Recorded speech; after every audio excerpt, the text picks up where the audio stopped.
अस्सलाम वालेकुम।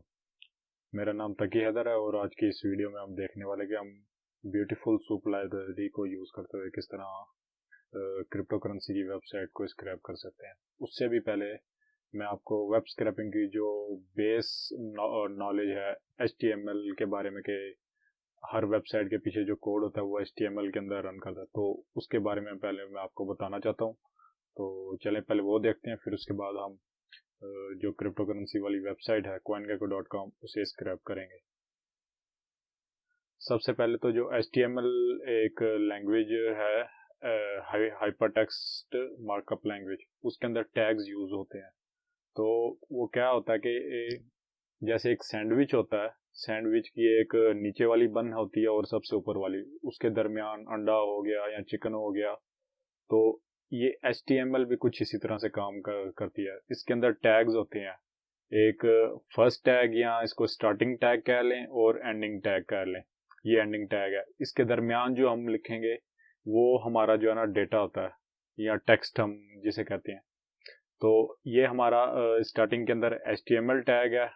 जब कोई भी वेबसाइट का जो कोड होता है वो HTML टैग से पहले शुरू करता है। उसके बाद है हेडिंग टैग। हेडिंग टैग किसी भी वेबसाइट की हेडिंग देने के लिए। उस हेडिंग टैग के अंदर फिर आता है हमारा टाइटल टैग। तो टाइटल देने के लिए हमने पहले जो है ना टाइटल टैग स्टार्ट हुआ, स्टार्टिंग के बाद हमने अपना टेक्स्ट लिखा, जो इनर टैग्स के बीच के अंदर जो टेक्स्ट होता है। उसके बाद हम एंडिंग टैग लिखेंगे। एंडिंग टैग के अंदर डिफरेंस ये होगा फर्स्ट वाले से कि उसके अंदर एक फॉरवर्ड स्लैश आएगी, फिर वो ही सेम टैग लिखा जाएगा, जैसे कि इसके अंदर फॉरवर्ड स्लैश है और ये टाइटल लिखा हुआ। इसके बाद ये टाइटल टैग कंप्लीट हो गया। इसके बाद जो है ये हेड टैग है। हेड टैग भी कंप्लीट हो गया, हमने टाइटल लिख लिया, टाइटल के बाद ये हेड टैग हो गया। उसके बाद आता है बॉडी टैग। बॉडी, तो हमने यहाँ पे बॉडी का टैग दिया। बॉडी के अंदर जो है ना मुख्तलिफ किस्म के हेडर आते हैं। जैसे एक मेन वेबसाइट की हेडिंग आ गई, उसके बाद जो है ना आपने सब हेडिंग देनी है। कोई नया टॉपिक वगैरह कोई शुरू हो रहा है, जैसे कि ब्लॉगिंग की वेबसाइट होती है, उसके अंदर ब्लॉग्स लिखे होते हैं। पहले एक फर्स्ट टैग होता है, उसके बाद जो है ना फर्स्ट हेडिंग होती है। फर्स्ट हेडिंग के बाद नीचे आप आए तो एक सब हेडिंग्स भी होती हैं। तो बॉडी के अंदर जो है ना इस HTML के अंदर 6 तरह की हेडिंग्स होती हैं, H1 से लेकर H6 तक। H1 जो है सबसे बड़ी हेडिंग है और H6 सबसे छोटी, मतलब के साइज उसका। यहाँ पर हमने H1 की फर्स्ट टैग दिया, starting tag this is a header लिखा, फिर ये है एंडिंग टैग। इसके बाद है यूएल टैग। यूएल टैग क्या होता है कि अनऑर्डर्ड लिस्ट, उसके अंदर जो है ना डिफरेंट हम लिस्ट दे देते हैं, जैसे टेबल के अंदर लिस्ट होती है ना, इस तरह। इसके अंदर जो है ना आईडी और क्लास का कॉन्सेप्ट है। वो क्या होता है कि हमने कोई भी एलिमेंट है, एलिमेंट समझ लें कि वेबसाइट के ऊपर लिखा हुआ है कुछ, जैसे ये दिस इज अ हेडर, मैं इसको कहता हूँ ये एक एलिमेंट है। अभी इसको मैं यूनिक करने के लिए क्या कहूँगा कि इसकी एक आईडी डिफाइन कर दूंगा कि इसकी आईडी ये है। और जो क्लास होता है वो डिफरेंट, जो एक ही एलिमेंट, एक ही क्लास है, उसके डिफरेंट जो है ना एलिमेंट्स हो सकते हैं। तो इसी तरह जो है ना ये लिस्ट, लिस्ट का टैग है, item 1 मैंने यहाँ पे लिख दिया और ये लिस्ट टैग क्लोज हो गया। इसी तरह ही जो है ना स्टार्टिंग टैग, उसके अंदर जो है ना टेक्स्ट आएगा या डेटा जो है, जिसे हम डेटा कह रहे हैं टेक्स्ट को, वो आएगा। उसके बाद जो है ना उसका एंडिंग टैग आएगा। तो HTML के अंदर जो टैग यूज होते हैं, मैं वो आपको बताता चलूँ। सबसे पहले जो है ना इम्पोर्टेंट होता है हेड टैग, जिसके अंदर जो है ना कोई भी डॉक्यूमेंट या वेबसाइट का जो है ना हेड को सेट करने के लिए हेड टैग यूज होता है। उसके बाद होता है बॉडी टैग, जिसके अंदर पूरी वेबसाइट के जो है ना एलिमेंट्स होते हैं। जैसे मैंने आपको आगे करके यहाँ पे बताया कि जी ये जो इन्फॉर्मेशन है, this is a header, item 1 item 2, ये सारे जो है ना बॉडी के अंदर लाए कर रहे हैं। तो ये हो गया बॉडी टैग। उसके बाद है H1 से लेकर H6 तक, जो मैंने आपको बताया कि H1 सबसे बड़ा हेडर टैग है और H6 सबसे छोटा साइज के अंदर।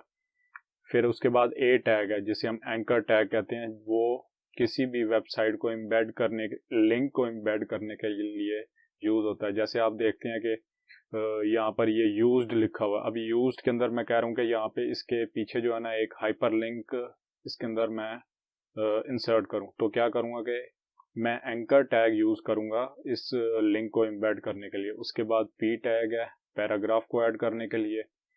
उसके बाद डिव टैग है। डिव टैग का मतलब ये है कि हमारी वेबसाइट्स के अंदर डिफरेंट जो है ना पोर्शंस होते हैं, तो उन पोर्शंस को डिवीजन करने के लिए हम डिव टैग यूज़ करते हैं। उसके बाद स्पैन टैग है। स्पैन टैग क्या कहता है कि ये किसी भी आइटम को जो है ना ऐड करने के लिए यूज़ होता है।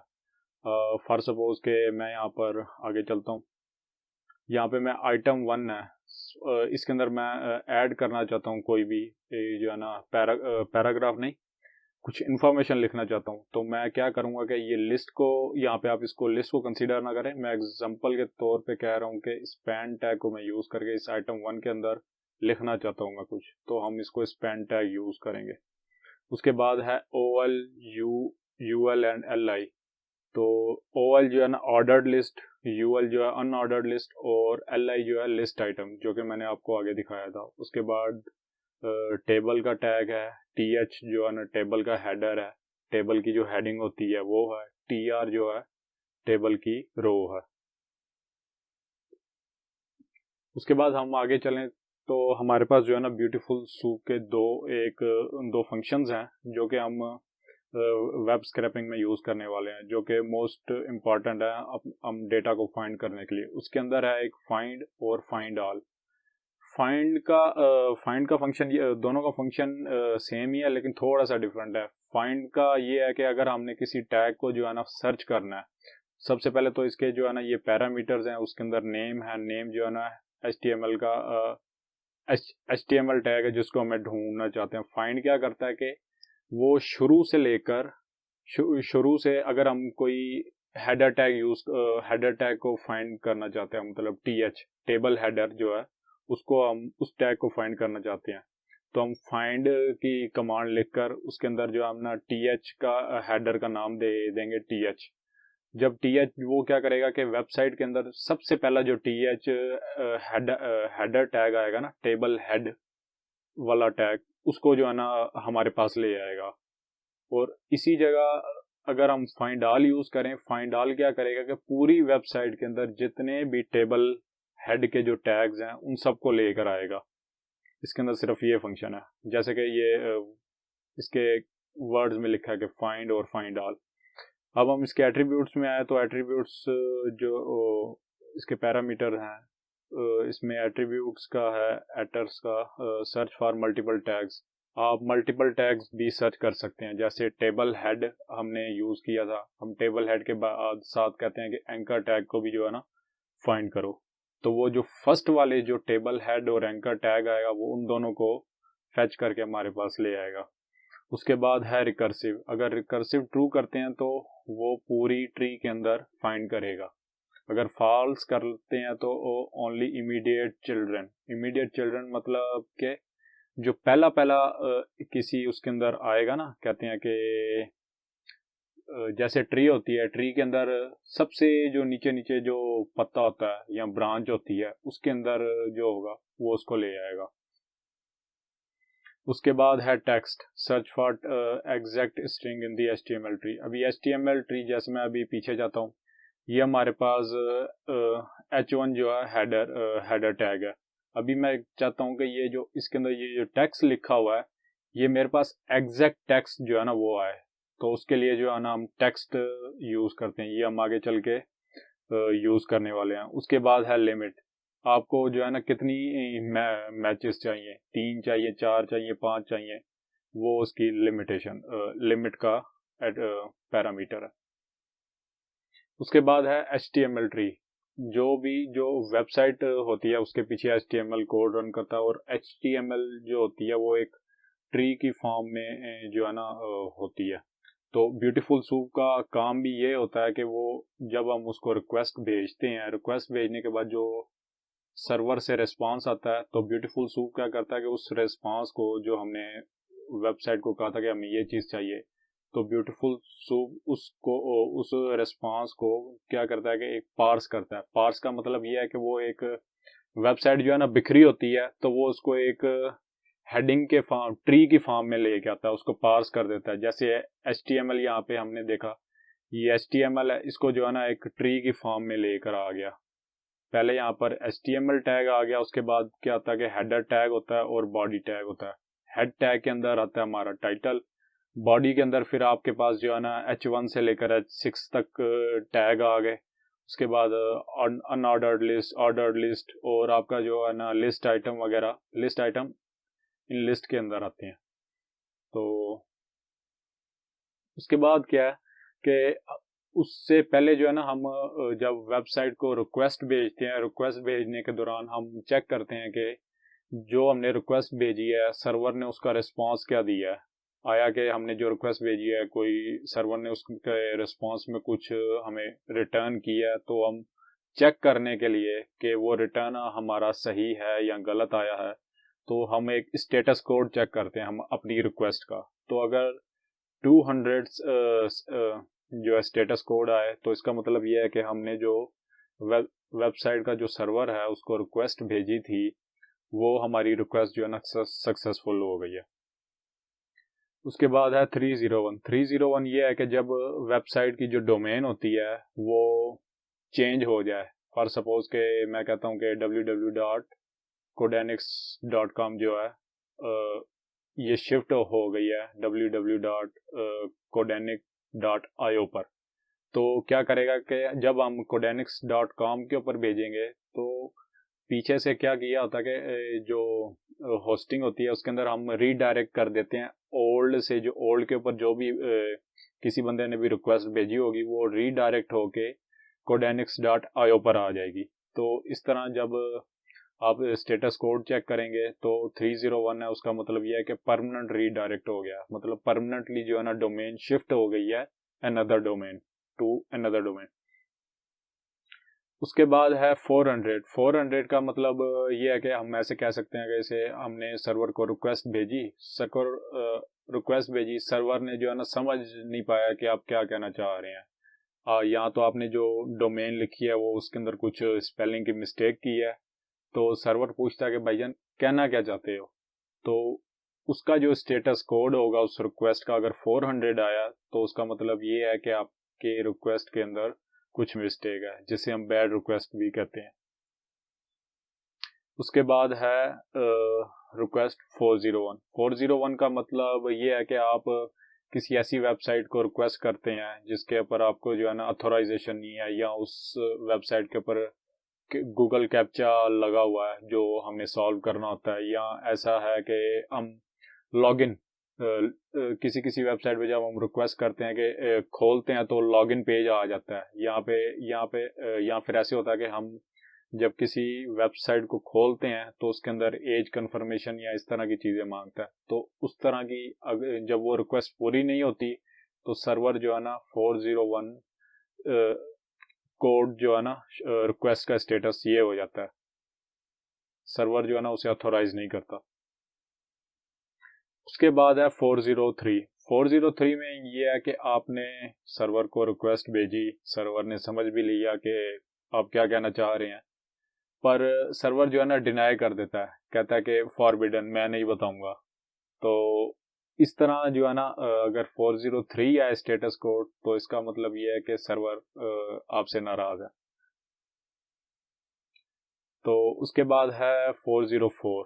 404 का मतलब ये है कि जब आप किसी वेब पेज पे रिक्वेस्ट भेजते हैं या तो, और वो वेब पेज जब रिमूव हो जाता है या वो वेब पेज वहाँ पे मौजूद नहीं होता, तो जो आपको एरर जो कोड आएगा रिक्वेस्ट का वो होगा 404। जब भी आप किसी वेबसाइट पे जाते हैं, गूगल पे किसी वेबसाइट पे, तो वेब पेज जब वो वेबसाइट खोलते हैं उसके अंदर मखसूस किस्म का कोई वेब पेज खोलते हैं, उस पर क्लिक करते हैं तो वो जब वेब पेज या तो मूव हो गया होता है किसी और जगह पर या फिर वो रिमूव हो गया होता है, तो उस जगह एरर आता है 404 नॉट फाउंड, मतलब जिस जगह पे हम रिक्वेस्ट भेज रहे हैं वो चीज़ वहाँ पर मौजूद नहीं है। इसके बाद अभी हम चलते हैं अपने VS कोड में। हम जो है ना अभी coingecko.com को जो है ना स्क्रैप करने वाले हैं, तो चले चलते हैं अपने VS कोड में। तो जी हम अपने VS कोड के अंदर आ गए हैं। सबसे पहले तो आपने कुछ लाइब्रेरीज इंस्टॉल करनी है। उसके अंदर जो लाइब्रेरी है पिप install beautiful soup, beautiful soup की लाइब्रेरी है। और फिर आपने जो नेक्स्ट लाइब्रेरी इंस्टॉल करनी है वो है पिप इंस्टॉल रिक्वेस्ट की लाइब्रेरी। तो ये मैंने इंस्टॉल की हुई हैं, तो मैं इसे कमेंट आउट कर लेता हूँ। और इसके बाद जो है ना मैं कुछ लाइब्रेरीज इंपोर्ट कर लेता हूँ। पिप इंपोर्ट रिक्वेस्ट के बाद है इंपोर्ट पैंडाज एज पीडी। और जो ब्यूटीफुल सूप वाली है वो आपने पिप इंस्टॉल ब्यूटीफुल सूप 4 वो वाली है। तो उसके अंदर फिर आपने जो है ना ब्यूटीफुल सूप वाली लाइब्रेरी को इंपोर्ट करना। तो आपने क्या करना है कि from BS4 import beautiful soup. तो मैंने रन कर लेता हूँ।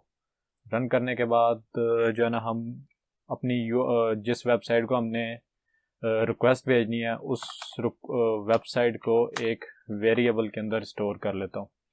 तो मैंने जिस वेबसाइट को रिक्वेस्ट भेजनी है वो है coingecko.com। तो मैं उसे एक स्ट्रिंग में सेव कर लेता हूँ। उसके बाद जो है इसको रिक्वेस्ट भेज देता हूँ, REQU request.get URL। गेट का मतलब है कि इस वेबसाइट का जो कोड है, इस वेबसाइट से का जो कोड है वो सर्वर से लेकर आओ। ये हम सर्वर को रिक्वेस्ट भेज रहे हैं। और इस रिक्वेस्ट को मैं सेव कर लेता हूँ रेस्पॉन्स के अंदर। ठीक है, रेस्पॉन्स के अंदर सेव कर लेता हूँ। और फिर मैं क्या करता हूँ, इस रेस्पॉन्स का जो है स्टेटस कोड भी मालूम कर लेता हूँ, रेस्पॉन्स डॉट स्टेटस कोड।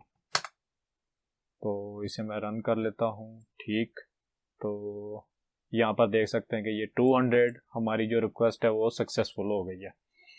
उसके बाद मैं क्या करूँगा कि एक सूप का वेरिएबल बनाऊँगा, उसके अंदर ब्यूटीफुल सूप के ऑब्जेक्ट को क्रिएट करूँगा, ब्यूटीफुल सूप। और उसके अंदर क्या करूँगा कि जो हमने रेस्पॉन्स है उसका हमें कंटेंट चाहिए। तो मैं उसका कंटेंट जो है ना लूँगा और उसको क्या करूँगा, जो ब्यूटीफुल सूप है वो क्या करता है कि जो रिस्पॉन्स हमें मिला है उसको पार्स करेगा। जो HTML कोड हमें मिला है एक ट्री बना लेगा, जो कि मैंने आपको स्लाइड्स के अंदर शो किया था। जो बाय डिफ़ॉल्ट हमारे पास जो पार्सर आता है वो होता है HTML.parser। इसके अलावा भी पार्सर होते हैं URL-lib5 का। तो इसके अलावा भी और हैं, तो मैं जो है ना बाय डिफ़ॉल्ट वाला ही यूज़ करूँगा। तो मैं सूप को दोबारा वेरिएबल लिख लेता हूँ और इसे चेक करता हूँ। I think there is an error. मैंने यहाँ पे छोटी स्पेलिंग देनी थी। ठीक है, अभी चेक करते हैं। होप ये मसला नहीं करेगा। अच्छा, मसला कर रहा है। ठीक, इसको मैं दोबारा से रन कर लेता हूँ और नए ब्लॉक के अंदर मैं कोड लिखता हूँ। अभी मैं क्या करूँगा कि जो सूप का हमारे पास आएगा उसके अंदर ठीक है, ये हमारे पास जो है ना कोड आ गया। अभी ये सारा उस वेबसाइट का कोड है। अभी इस वेबसाइट के कोड के अंदर हमने क्या करना है कि जो डेटा हमें चाहिए उस डेटा के टैग्स हमने देखने हैं और हम अपने डेटा को टैग्स के ज़रिए जो है ना फेच करेंगे उनकी मदद से। तो उसके लिए मैं क्या करूँगा, अपनी जो ये वेबसाइट है, वेबसाइट पे जाता हूँ और वेबसाइट पे आपने क्या करना है कि राइट क्लिक करके इंस्पेक्ट करना है। तो इंस्पेक्ट किया तो आपके पास जो है ना साइड पे जो है ना डेव टूल खुल आएगा। डेव टूल के अंदर क्या होता है कि बहुत सारे जो है ना बैक एंड पे जो वेबसाइट का कोड होता है HTML वो आ जाएगा और काफ़ी सारी चीज़ें आ जाएंगी। हमारा जो डेटा है वो इस जगह पे पड़ा हुआ है, इस एरिया के अंदर। तो मैं यहाँ पर इसको क्लिक करूँगा सिलेक्ट एन एलिमेंट इंस्पेक्ट करने के लिए। तो हमारे पास ये बिटकॉइन की आ गई। तो ये मैं ढूंढने के लिए सबसे पहले इसको एक्सट्रैक्ट करने के लिए मैं देखूंगा कि ये पड़ा किस जगह पे है, क्योंकि HTML के अंदर जो है ना हायरार्की के अंदर चीज़ें चल रही है। तो सबसे पहले मैं एक उसका जो अपर टैग है उसको एक्सेस करने की कोशिश करूंगा।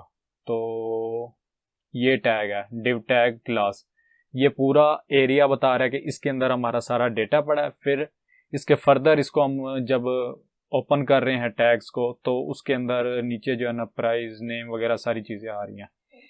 तो मैं क्या करूँगा कि इस क्लास को यहाँ से कॉपी कर लूँगा, कॉपी, और मैं यहाँ पे करूँगा कि इसको सूप डॉट फाइंड की कमांड लगाऊंगा। फाइंड की कमांड लगाने के बाद यहाँ पर कहूँगा कि मेरा डिव टैग है, डिव टैग के बाद है जो क्लास और वो है उसको मैं जो है ना एक डिक्शनरी के अंदर लिखूँगा। डिक्शनरी के अंदर यहाँ पे मैंने सेव कर लिया, पेस्ट कर दिया। उसके बाद ये इसको मैं करता हूँ यहाँ पर,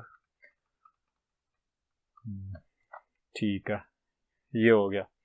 इसके बाद ये डिव टैग को जब मैं कमांड करूँगा कि तो ये सिर्फ ये सारी की सारी ले आएगा। मुझे सारी की सारी चीज़ें नहीं चाहिए, मैंने इसको जो है ना एक्सेस करते हुए पहुँचना है जो हमारा जो कॉइन का नेम है उसके ऊपर।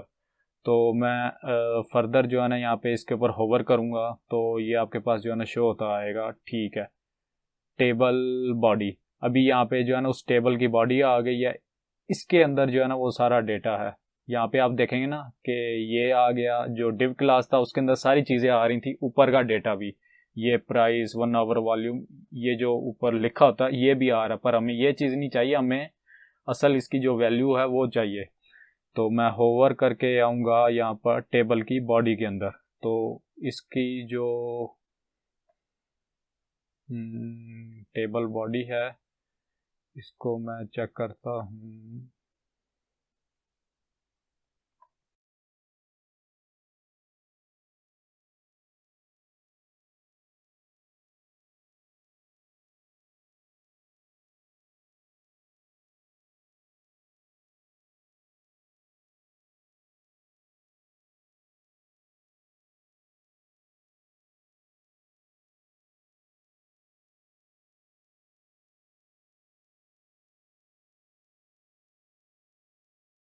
The code,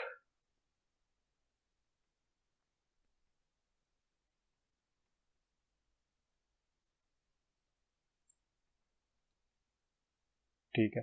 हमने जो है ना टेबल बॉडी ढूंढनी है। टेबल बॉडी जो है ना ये रही हमारी। तो इसके अंदर मैं इसको जो है ना कॉपी कर लेता हूँ, कॉपी कर इसको मैं लेट मी सी, फाइंड सिर्फ टेबल बॉडी, ठीक है।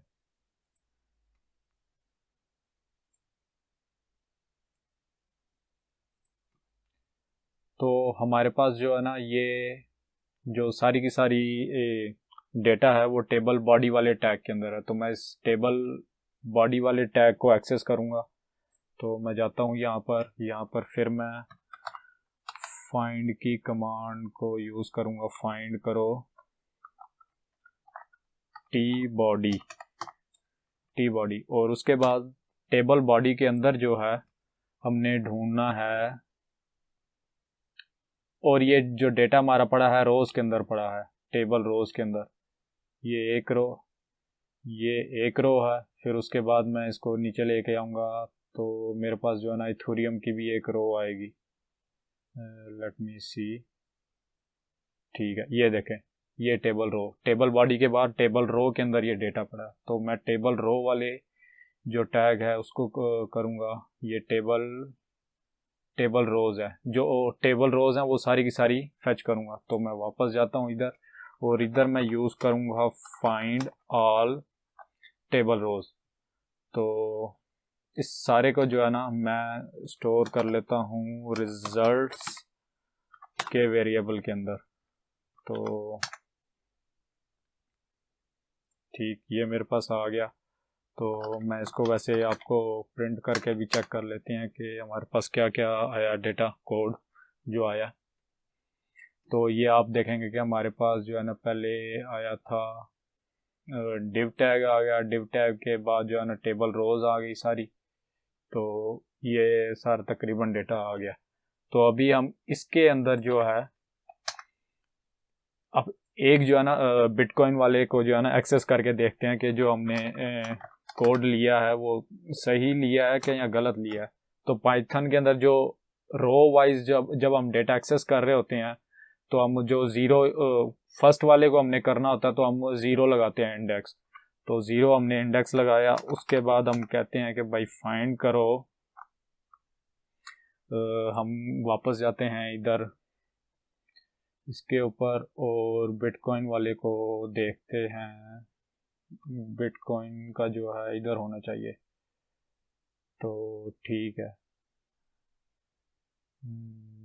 बिटकॉइन का नेम, तो बिटकॉइन का नेम और उसकी जो क्लास है वो है ये, और वो अंडर है स्पैन टैग के, वो ये लिखा हुआ। तो मैं क्या करूँगा कि ये स्पैन टैग है और यहाँ पे मैं इस क्लास को करता हूँ कॉपी।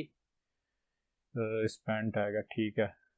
यहाँ पर मैं लिखता हूँ स्पैन टैग, और फिर उसके बाद यहाँ पे डिक्शनरी कर लेता हूँ और इसको यहाँ पर लिखता हूँ ऐसे, ठीक। उसके बाद सेमीकॉलन, सेमीकॉलन आ गई। सेमीकॉलन के बाद मैं इसको रन करता हूँ, तो रन करूँगा कि तो मेरे पास वही स्पैन टैग वाली लाइन आ गई और मेरे पास ये बिटकॉइन भी आ गया। अभी मुझे ये जो टैग और ये जो एक्स्ट्रा चीज़ें आई हैं ये नहीं चाहिए, तो ये करने के लिए मैं क्या करूँगा, इसको कर दूंगा गेट टेक्स्ट की कमांड, जो कि सिर्फ टेक्स्ट के अंदर जो टेक्स्ट है मुझे सिर्फ वो लेकर आओ। मेरे पास वो लेके आओ, तो वो ले आया। लेकिन उसके बाद भी जो है ना ये चीज़ें रह गई हैं। बैकवर्ड जो स्लैश है और एन, तो मैं क्या करूँगा, एक और कमांड है स्ट्रिप की, उसको यूज़ करके कहूँगा कि इस चीज़ को जो है ना रिमूव कर दो, और मेरे पास ये आ गया नेम। तो ठीक है, ये हो गया नेम के लिए। तो मैं यहाँ पे मार्कडाउन के अंदर यहाँ पे लिख देता हूँ नेम।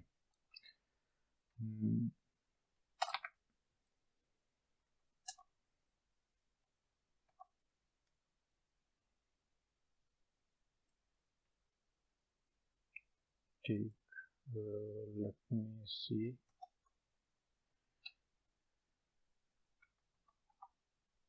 ठीक है। अभी तो नेम को कर लिया। अभी नेम के बाद जो हमने जो अगली चीज़ डेटा एक्सट्रैक्ट करना वो है इसका प्राइस का। तो प्राइस के लिए हम क्या करेंगे, हम जो है ना इसकी ऊपर वाले को ही कॉपी कर लेते हैं। कॉपी करके इधर लिखते हैं। इसका जो है ना अभी हम टैग ढूंढते हैं, इसका टैग क्या था प्राइस का। तो हम इधर अपने कोड पर जाते हैं, करते हैं इधर क्लिक। क्लिक के बाद जो है ना हमें यहाँ पर शो होना चाहिए, ये शो नहीं कर रहा। लेट मी सी,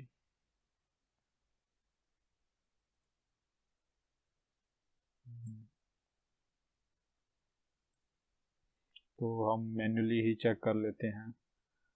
तो हम यहाँ से ऐसे होवर करते जाएंगे तो इसको शो करना चाहिए।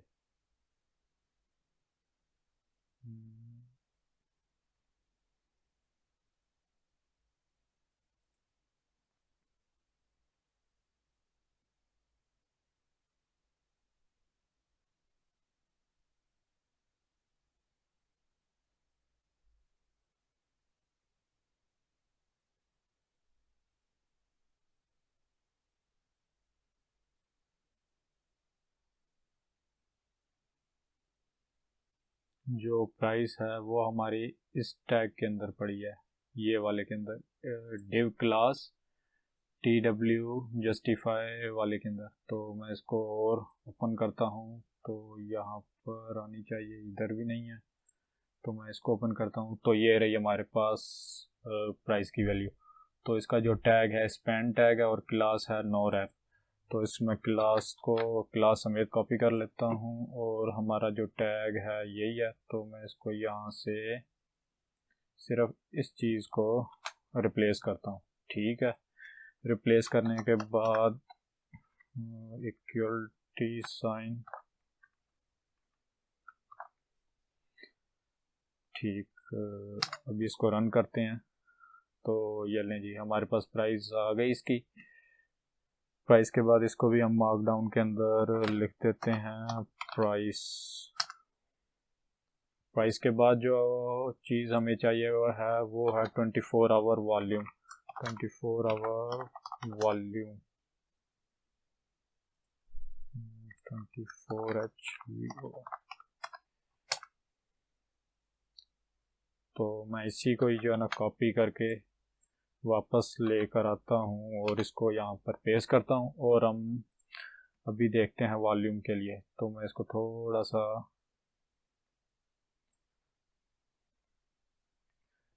साइड में कर लेता हूँ और मुझे नज़र नहीं आ रहा, तो इसको मैं करता हूँ नीचे की तरफ। आई थिंक अभी काम कर जाएगा।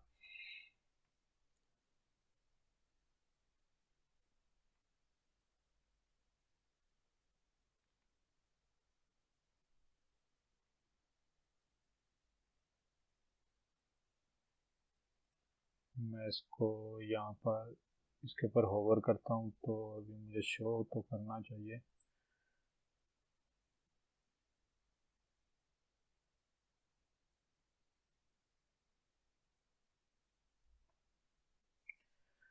ये है 1 आवर का, तो मैं और नीचे चलता हूँ।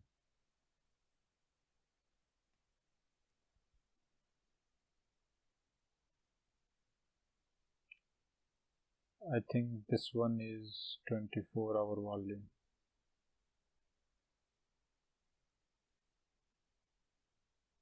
मैं इसको ओपन करता हूँ, नहीं ये भी नहीं है। नीचे वाले को ओपन करता हूँ तो ये भी नहीं है।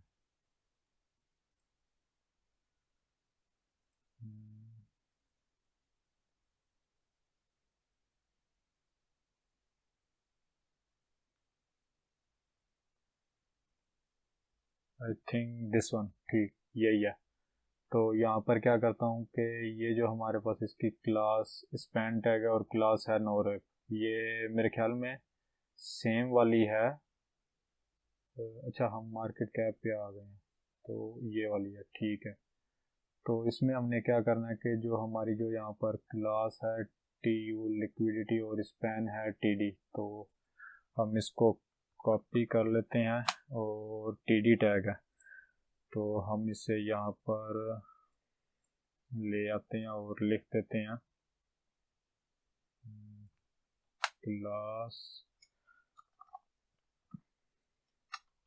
टी डी टैग, और टी डी टैग के बाद जो क्लास है हमारी, ठीक, आई होप ये कोड काम कर जाएगा। जी काम कर गया। तो 27,000 था, ठीक है। तो अभी हमने जो नेक्स्ट फेच करना है वो है मार्केट कैप। तो हम मार्केट कैप वाला है ये कोड। तो इसके अंदर जो वो क्लास है वो ये वाली ओ टी डी टैग है सेम, तो इसको भी मैं कॉपी कर लेता हूँ। इसको कॉपी करने के बाद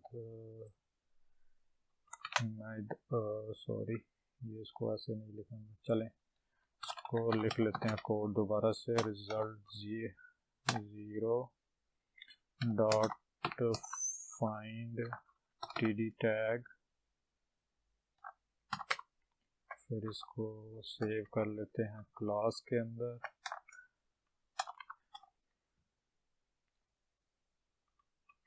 यहाँ पे हमारी डिक्शनरी की कंप्लीट हो गई। डिक्शनरी के बाद सेकंड ब्रैकेट एंड देन, ठीक, देयर इज एन एरर। तो हमने जो है ना कुछ गलत टैग लिया है I think. T D tag, अच्छा ये फाइंड के अंदर मिस्टेक है, फाइंड नहीं, टी डी टैग जो है ना ये हमने ऊपर वाला सेम ले लिया है, तो इसे हम दोबारा से चेक करते हैं।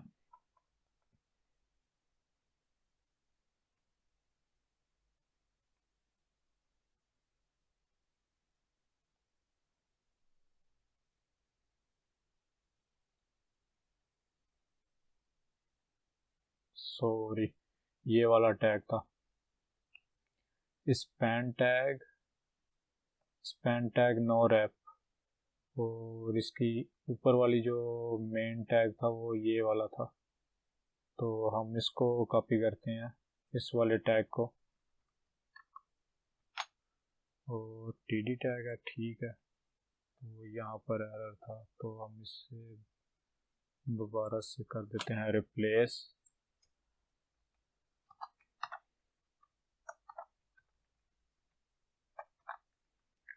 ठीक, देयर इज एरर समथिंग, ठीक है अभी ठीक हो गया है, दिस शुड वर्क, हाँ ठीक है काम कर रहा है, ठीक है। ये हमने जो है ना एक सिंगल जो बिटकॉइन की थी, क्योंकि रो के अंदर पहला वो था, हमने इंडेक्स 0 लगा के चेक कर लिया कि जो हम कर रहे हैं ठीक है।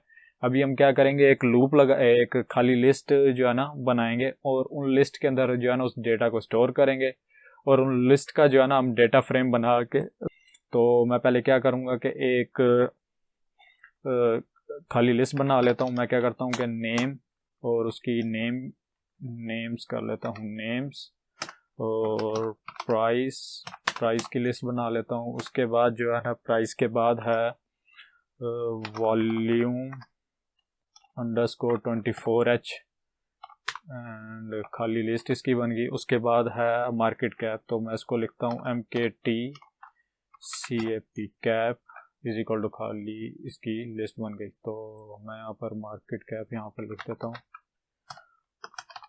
मार्केट कैप,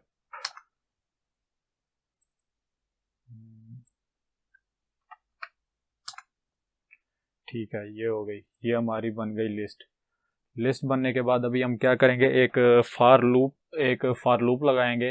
वो क्या करेगा कि लूप जो है ना इस सारे टैग्स के अंदर हर रो के अंदर जाएगा, और वो डेटा इकट्ठा करके इस लिस्ट के अंदर अपेंड कर देगा। तो उसके अंदर क्या करते हैं कि हम for result in results,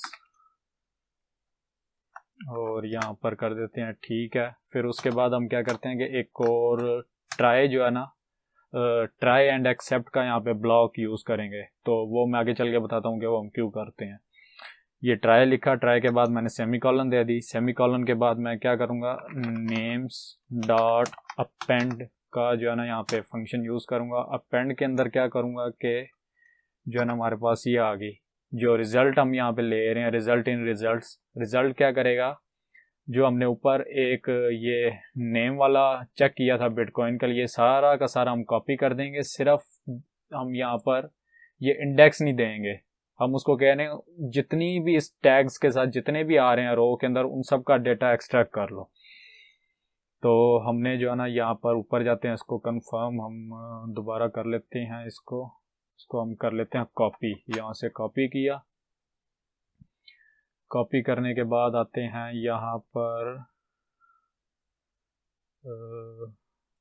just in case paste कर लेते हैं, और इसको ये कर लेते हैं कंप्लीट, और यहाँ से ये कर देते हैं रिमूव, और यहाँ पर ये हो गया रिजल्ट, ठीक है। रिजल्ट के बाद हम जो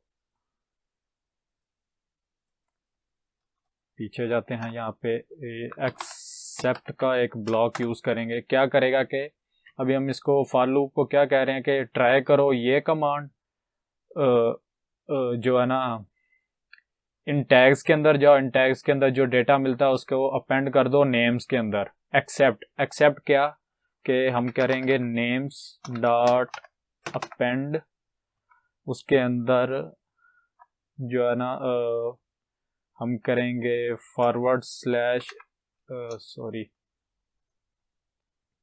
आई थिंक बैकवर्ड स्लैश थी, बैकवर्ड स्लैश NA, नहीं फॉरवर्ड स्लैश है, ठीक है। इस चीज़ को जो है ना आप अपेंड ना करो। तो फिर दोबारा से हम जो है ना ये ट्राई एंड एक्सेप्ट वाला ब्लॉक जो है ना सारे उसके लिए लिखेंगे। तो मैं यहाँ पे क्या करता हूँ कि ऊपर से जाता हूँ, इसको कॉपी करता हूँ प्राइस वाले को,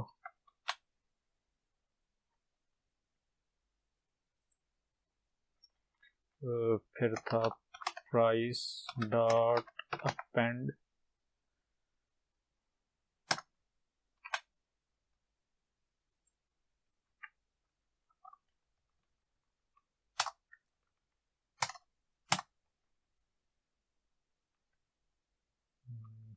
इसको मैं यहाँ पे दे देता हूँ, और इसके बाद कहता हूँ एक्सेप्ट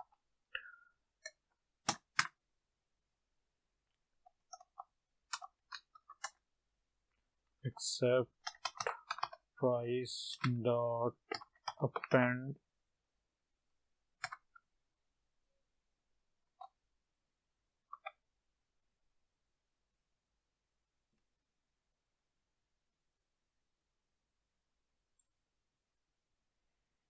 अच्छा ठीक है, यहाँ पर वो था n/a, तो इसको ऐसे कर लेना n/a, और इसको मैं जो है ना क्या करता हूँ कि ऊपर से फिर दोबारा करता हूँ ट्राई, और ट्राई के बाद मैं था मेरे पास यहाँ पे वॉल्यूम 24h, और इसको मैं कर लेता हूँ यहाँ पर रिजल्ट डॉट फाइंड, और इसे मैं जो है ना वेरीफाई भी कर लेता हूँ कि ये सेम ही होगा ऊपर वाला। तो इसके अंदर मैं 24 आवर वॉल्यूम के अंदर गया, और यहाँ पे आई थिंक इसको मैं कॉपी कर ही लेता हूँ ताकि कोई इश्यू ना बने।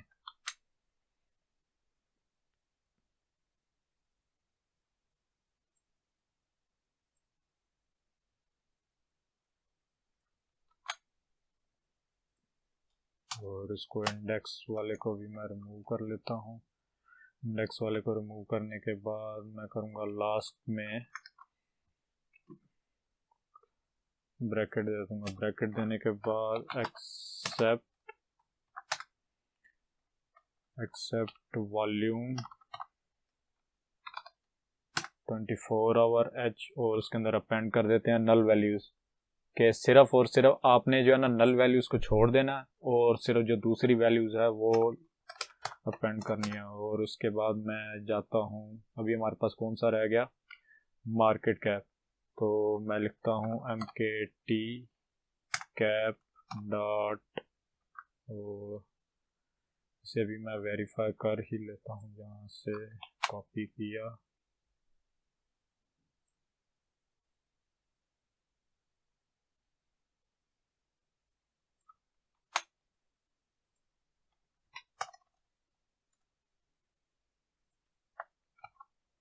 ठीक है, ये हमारी जो है ना पूरी हो गई, लेकिन एक रह गया ना एक्सेप्ट का। एक्सेप्ट, इसको मैं करता हूँ पीछे, mkt कैप है डॉट अपेंड करो उसके अंदर ये।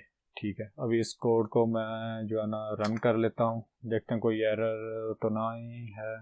ठीक है, एरर नहीं है। ये हमने जो है ना उस लिस्ट के अंदर कर लिया। अभी हम इसका जो है ना डेटा फ्रेम बना लेते हैं। df is equal to pd dot data frame. Data frame के अंदर यहाँ पर हम जो है ना डिक्शनरी बना लेते हैं। डिक्शनरी के अंदर पहली वैल्यू की और दूसरी वैल्यू के अंदर हम जो है ना अपनी वो लिस्ट का नाम दे देंगे यहाँ पर। तो हम यहाँ पर इसका देते हैं कॉइन, और यहाँ पर देते हैं प्राइस। ठीक है, और इसको हम करते हैं 24h वॉल्यूम 24h वॉल्यूम, और इसको हम यहाँ पे थोड़ा सा सेटिंग से लग देते हैं मार्केट कैप। ठीक है, ये हो गया। और इसके बाद जो है ना हम इसको रन करते हैं।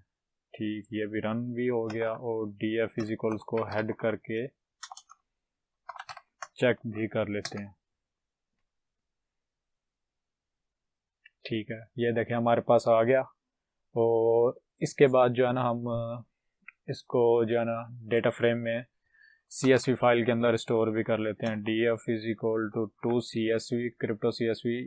हम यहाँ पे CSV फाइल का नाम और इंडेक्स जो है ना फॉल्स कर लेते हैं।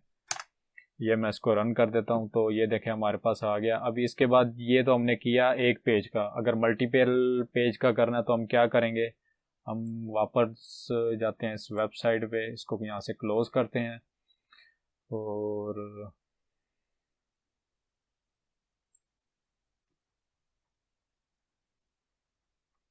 ठीक है।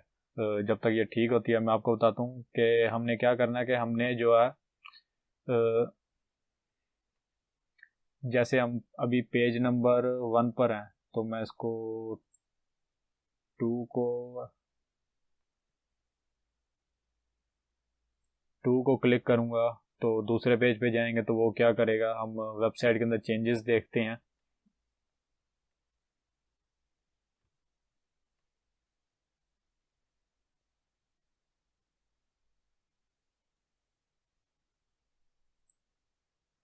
खुल जाए बस, ठीक है, यहाँ पर आ गया। पेज 1 पे थे तो जो है ना यहाँ पर कुछ नहीं था। अभी अगर यहाँ पे पेज 2 है, तो अगर हम इसको पेज 4 करते हैं तो फिर क्लिक करके देखते हैं तो ये कौन से पेज पे जाता है ये भी चेक करते हैं।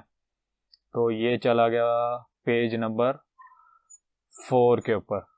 तो अभी हम क्या करते हैं कि जो हमने लिंक दी थी, लिंक जो है ना हमारी यहाँ तक जो है ना सेम है, इस तक, यहाँ तक। तो हम इसको यहाँ से कॉपी करते हैं। कॉपी करने के बाद क्या करते हैं कि URL इज इक्वल टू, इसको स्ट्रिंग के अंदर एक सेव करते हैं। सेव करने के साथ हम क्या करते हैं कि एक लूप लगाएंगे। लूप के अंदर क्या होगा कि वो हर पेज के आगे पेज पे जाएगा और वही प्रोसेस जो हमने पीछे किया है वो रिपीट करेगा। तो हम यहाँ पे पहले इसको जो है ना एक स्ट्रिंग के साथ str यहाँ पे दे देते हैं I। इससे पहले लगा देते हैं एक लूप, रेंज दे देते हैं फॉर I इन रेंज। हम इसे कहते हैं भाईजान 1 से लेकर 3 पेजेस जो हैं उनका जो है ना डेटा स्क्रैप कर लो, ठीक है। उसके बाद जो है ना हम, ये हो गया, हम ऊपर से जो है ना वो सेम जो है ना कोड कॉपी पेस्ट करके यहाँ पर रखते हैं ताकि हमें दोबारा ना लिखना पड़े। हम यहाँ से सिर्फ इस रिस्पॉन्स वाले को ही कॉपी करते हैं। कॉपी करने के बाद आते हैं हम अपने इस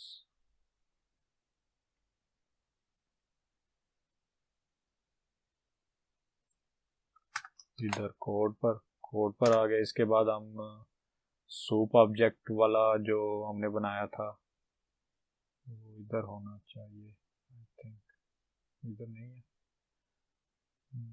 इधर होगा।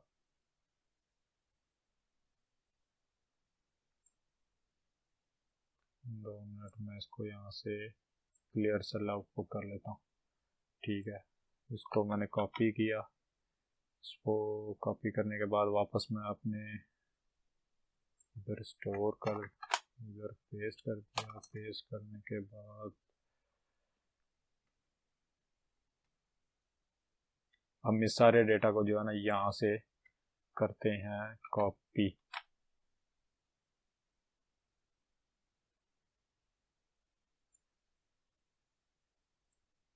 और इसको रखते हैं इधर, ठीक है। इधर रखने के बाद हम आई थिंक मिस्टेक कर रहे हैं कुछ,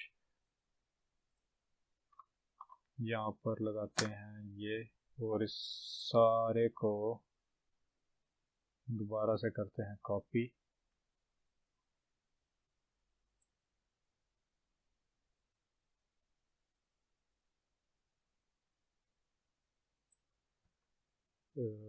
कंट्रोल X कर लेते हैं, कट कर लेते हैं। उसके बाद इधर आते हैं इधर, और इधर लूप के अंदर कर देते हैं, लेकिन ये लूप के अंदर नहीं आया तो इसको हम मैन्युअली ही करते हैं।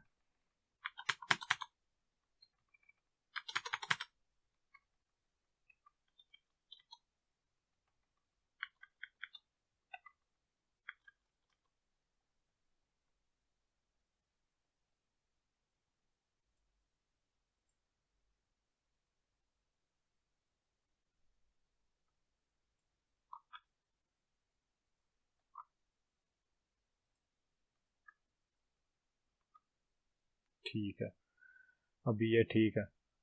तो इसको ट्राई करते हैं रन करने की।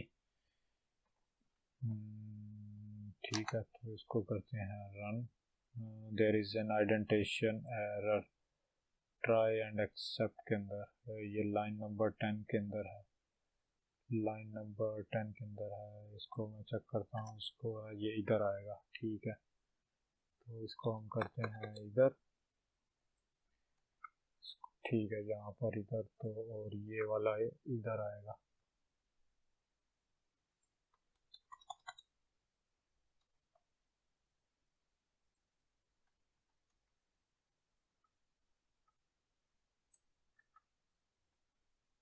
ठीक है, और इसको कर लेते हैं।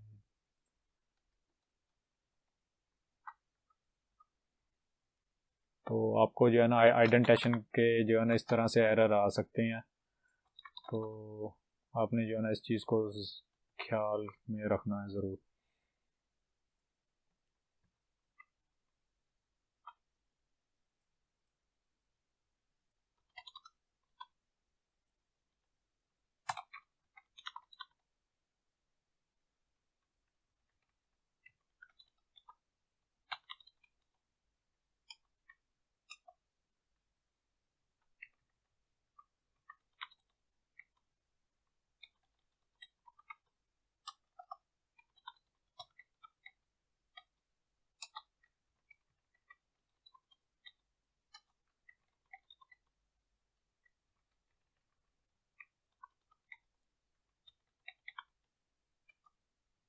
ठीक है, अभी ठीक लग रहा है, तो अभी इसे करते हैं रन।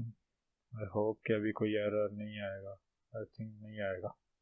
तो इसे रन करते हैं। इसे रन करने के बाद ये टाइम ले सकता है, डिपेंड करता है कि आपने कितने पेजेस को जो है ना स्क्रैप कर रहे हैं। अब यहाँ पर आप लोगों की असाइनमेंट ये है कि आपने जो है ना इस मल्टीपल पेजेस को स्क्रैप करके उसको जो है ना उसका डेटा फ्रेम बनाना है, उसकी CSV फाइल बनानी है। और आपने एक और वेबसाइट है coinmarketcap.com, मैं यहाँ पर आपको दिखा देता हूँ। कॉइन मार्केट कैप,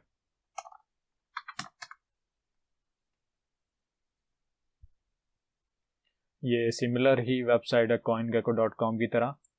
तो ये इसको भी आपने स्क्रैप करना है। और दूसरी बात, आपको एक इम्पॉर्टेंट बात बताने लग गया कि जब भी आप हम मैन्युअली स्क्रैपिंग कर रहे होते हैं, तो ये वेबसाइट वाले क्या करते हैं कि ये अपने कोड के अंदर जो है ना चेंजेस करते रहते हैं कॉन्स्टेंटली।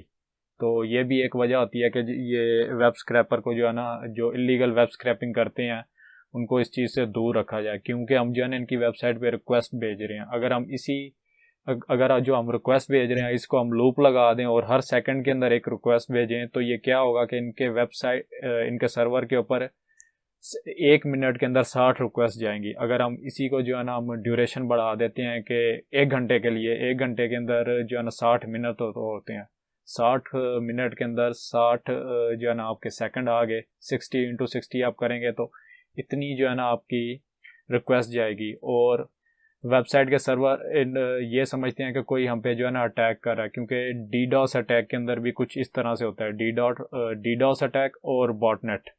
तो हमने इस चीज़ से भी बनना है। हम नेक्स्ट वीडियो में हम देखेंगे कि हम किस तरह जो है ना किस तरह से इस वेबसाइट के ऊपर रिक्वेस्ट भेजें कि वेबसाइट ये समझे कि कोई ह्यूमन है वो हमारी वेबसाइट पे जो है ना रिक्वेस्ट भेज रहा है, ह्यूमन है जो हमारी वेबसाइट पे आया और एक्सप्लोर कर रहा है।